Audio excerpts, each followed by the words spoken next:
back at it again at the green jungle. Fucking whatever that level was, I didn't see. Green forest. That's not a very Soon creative to be name. exploded forest. Wait just a moment. Before the island blows up with you on it.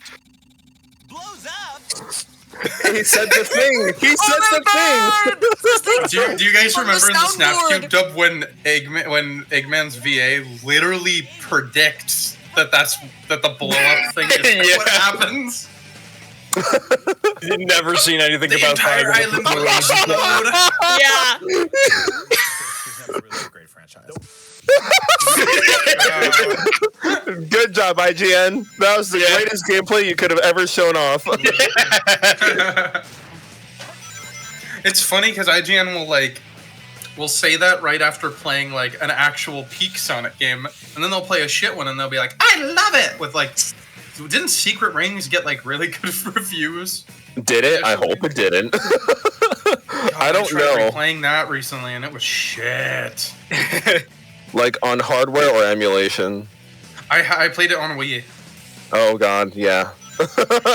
Yeah, it's not great. It's got a great aesthetic though. It's got a great soundtrack. Everything else about it though. Great. It has a great soundtrack if you like listening to the same song at every loading Oh screen. yeah, no, never mind. That's a good point. Soundtrack versus sound, singular. Yeah. Yeah. Song track 1. It's singular song track, yeah. Yeah. If there's one thing that even the bad Sonic games could get right, it was the soundtrack. What's the best Sonic soundtrack? Opening that can of worms. Okay. I really like the variety that Adventure 1 has. That's fair. Jun Sonoe knows what he's doing when he's not trying to work with that shitty Genesis like fake sound file. Yeah. I never want to listen to the Sonic Superstars soundtrack ever again. God. Half of it's really Half good. of it, yeah. But like, God, they should have just let T-Lopes lead it and like lead all of the production choices next time. But Unleashed is one of my favorite soundtracks in the series. Oh, that's a good one as well. But also That too also has a lot of variety in it. Sonic Rush 1. Sonic Rush 1 soundtrack is freaking sick. Yeah, I found like a content creator on Instagram that actually went in depth on the Sonic Rush soundtrack, like because like they have lyrics in their songs, but like they're all pulled off of like random like clips. It's all samples, yeah. Yeah, they're all samples off of like whatever clips that there are out there. So Sonic Rush is scored by the same composer who did Jet Set Radio soundtrack. Oh, is it? Oh. Yeah. That actually makes a lot of sense. Yeah. Yeah, in my gameplay I made a little custom mod where I have like like memes for the ranking images.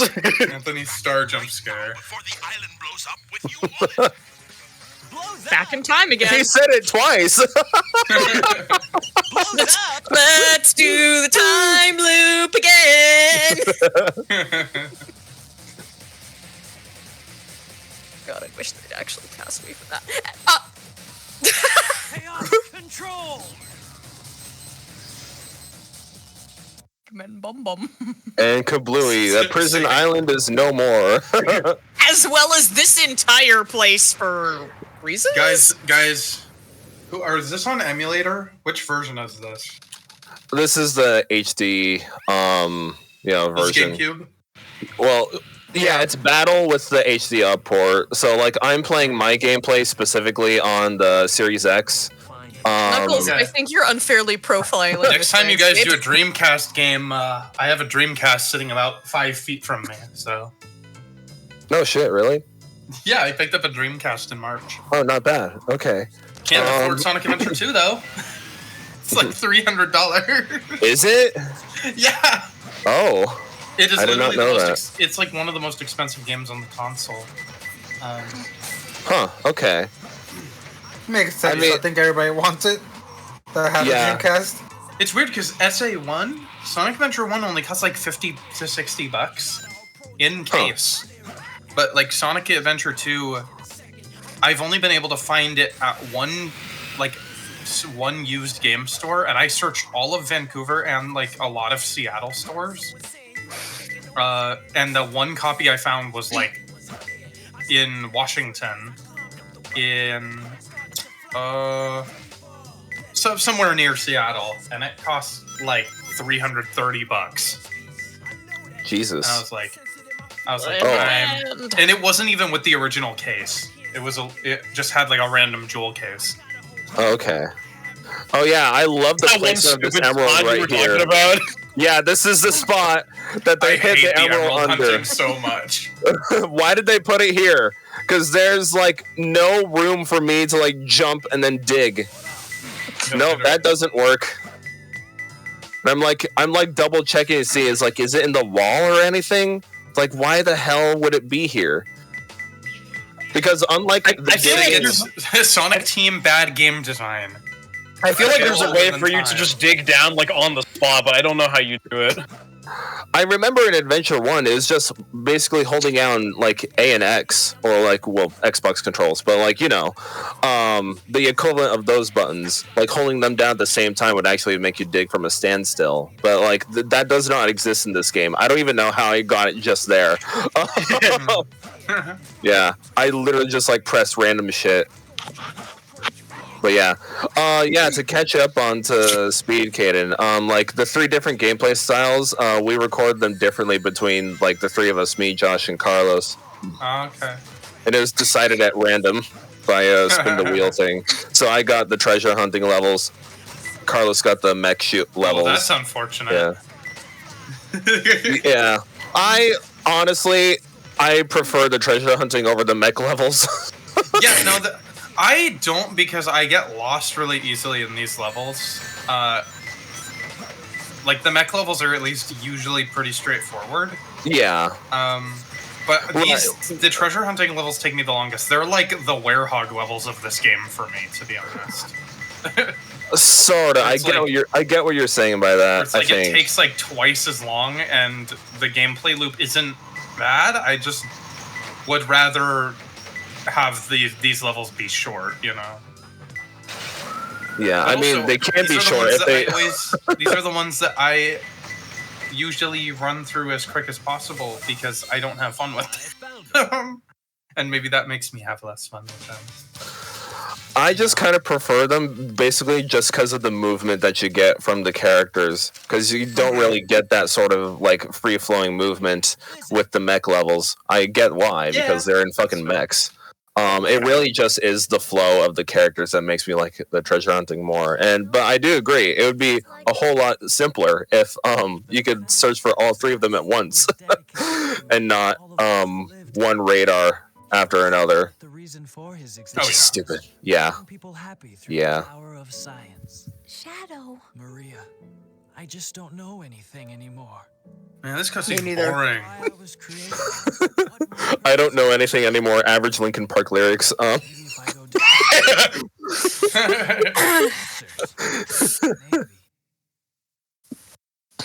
Please, I had this stupid broken leg parody of Numb in my head literally the entirety of yesterday. Don't put me back in that hell. Yeah. Hang on, I can send the link to TikTok. Your ability to use the chaos control. It's literally. Oh my god, it's Rouge. I stumble, my leg, I become so dumb, I can't feel my leg, I become so disabled. That one fish from SpongeBob. All I want to do is be less in pain.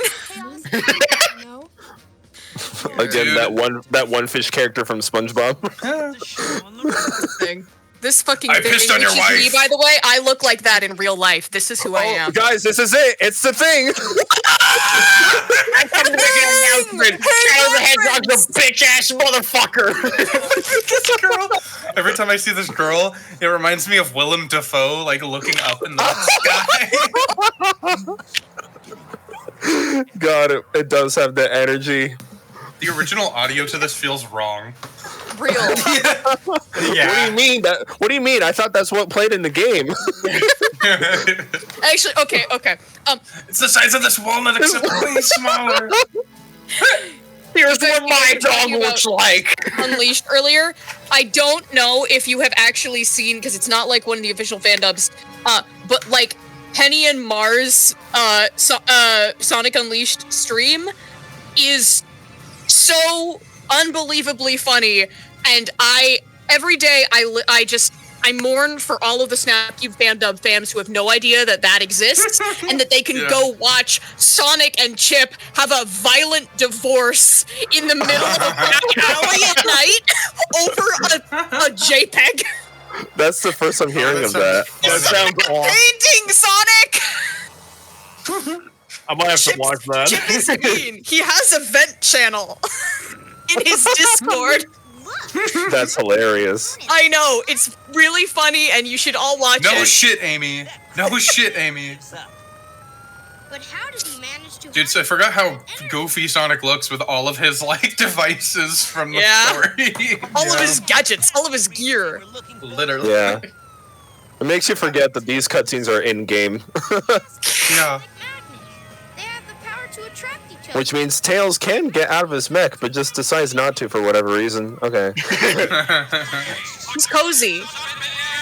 I just think they didn't have the budget for pre-rendered cutscenes at this point.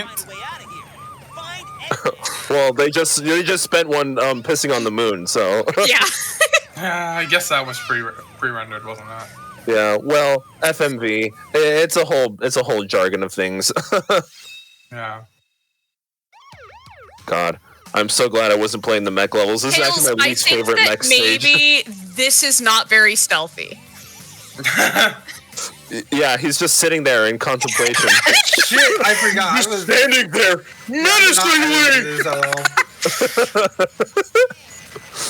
There's probably gonna be a spot where I just stand there for a good long while. Like, Tails, I think if you want to evade pursuit, maybe you should get out of the mech and just, like, hide in a building for a bit. Use the fact that you're a little guy to your advantage. Fly- Go find a foxhole. A foxhole. You know, fly the fuck Go away. into hibernation for a bit. Yeah, just chill, you know. There's a mod that actually lets you play as Tails, like, outside of their mech and stuff, and they have, like, an actual, like, realized moveset that's pretty similar to Adventure 1 Tails. Oh. Adventure 1 Tails breaks the game, though. Well, yeah, it's a bit more balanced, and actually, I think it also has like a bonus thing where, like, while you're inside the mech, you can actually go into like a plane mode and just fucking fly around wherever you want. Crazy. Kind of like, I know I only played it once, like the Final Horizon thing in Sonic Frontiers, where like this mech is unlockable for Tails.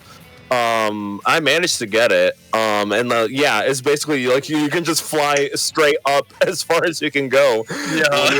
When you have full rings in your boost meter. This mech actually shows up for like maybe like 10 frames or less in the IDW comics. Funnily enough.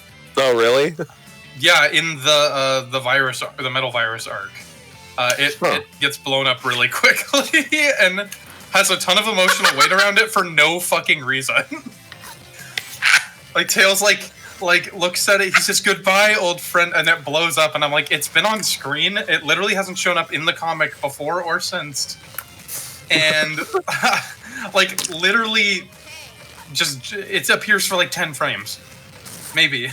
Huh. Strange. He grew attached to it in that amount of time.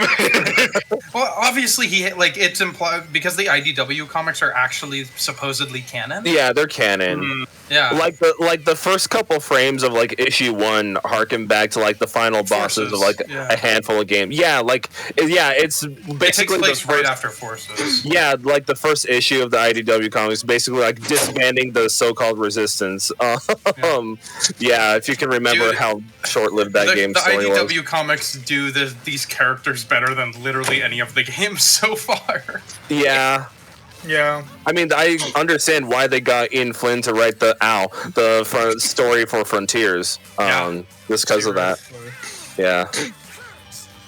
I just wish they'd let him actually use the characters at his disposal in the games. Yeah. Because, like, man, it's a little too laser focused on only Sonic in Frontiers. And I think that's one of the biggest sad parts about Sonic after, like, after one of the biggest lessons I think Sega learned the wrong way with 06 was people don't want this many complicated characters.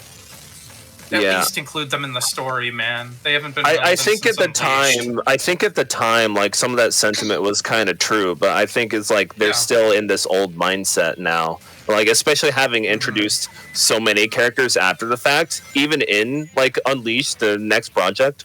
Yeah. Okay, Carlos, I'm not gonna blame you. I know it's 10. I know it's like 10 p.m. when you're recording this. I'm not gonna blame you for this though, because trying to find the switch.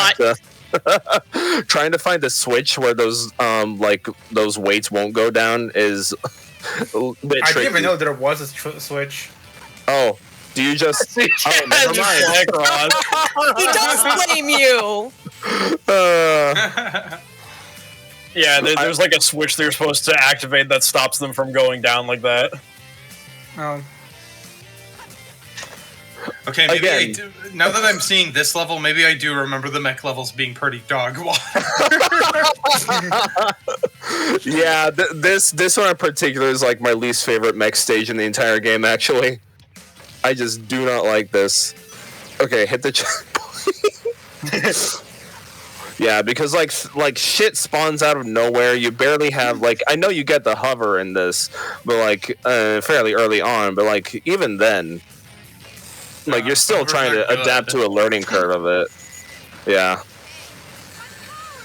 And shit like that. Yeah. Yeah. And I just hate generally how enemies just drop out of the fucking sky without your camera even like focusing in on them. Mm-hmm. Yeah. That happens throughout the whole game, and the camera's just bad. And you're worse than me, but it's also like any earlier 3D games, cameras were not figured out yet. No. That's true. And Sega was especially bad at that. Although I will not sit and defend a game like Mario 64's camera and say that it holds up to modern stuff either. Oh yeah, it doesn't. It's better than like Sonic Adventure 1 and 2, but it's still rough. Surprisingly, you were so close. Oh, that's just cruel. The camera in Banjo-Kazooie was like leagues better than the camera in Mario 64. Yeah. Like the camera. Nice job. Good job. Like the camera couldn't like pan down or up, but like it could like zoom in, zoom out, kind of like Mario 64. But at least like when you press left and right on the C buttons, like it wouldn't just do like a full like 90-degree turn. It actually like conform to whatever button presses that you were holding to. So that was kind of a step in the right direction. It was it was like an actual. It basically worked like a little slider type thing. Yeah, sort of. But yeah, it's trying to replay a lot of the older games without camera controls has always been rough. Replaying old Zelda is rough for me because the camera controls are, especially Twilight Princess is my favorite one. I've said that before on Gamebox, but the Wii version of it sucks balls because the camera controls are actually just not there. Right. Yeah, that's actually honestly though like. I know, like, barring the Wii version of Twilight Princess, like, I think the 3D Zelda games actually handled well without having a manual camera control. Yeah. I'd say so. Yeah, because I never really had an issue with them. Feel a little weird on Skyward Sword, like the original version. I don't know. I mean, it doesn't really feel like they nailed the camera until like Switch era. Better next time. Oh well, yeah, that's when they actually had a right stick to play with. But actually, with Skyward Sword on the Switch, to actually use the right analog stick as your camera, you actually have to hold the L button for it to work because the right stick by default is your sword. That's so gross. God. Yeah, it's yeah. Why did they even bother with Skyward Sword, man? I mean, they had to. Some people like it. No, I don't mean the remake. I mean, why did they make it in the first place? I don't know. At least the dungeons are good. Yeah. Yeah. Everything else in between, not so much. It's the controls are the only thing that throws me off. Everything else about it, I'm like, oh my god, the music's amazing. Mm-hmm. It's because it's the first like actual live orchestra. Yeah, live orchestra and not synthesizer. It's surprising that Twilight Princess was used as synthesizer. It's because it's GameCube era, not really Wii era. Still. Nintendo didn't start doing that until halfway through the Wii era. Oh, did they not? Okay. Mario Galaxy was yeah, that makes sense. Was one of the first Nintendo games to use a live orchestra recording. Like a proper recorded streamed music instead of something made on MIDI synthesized instruments.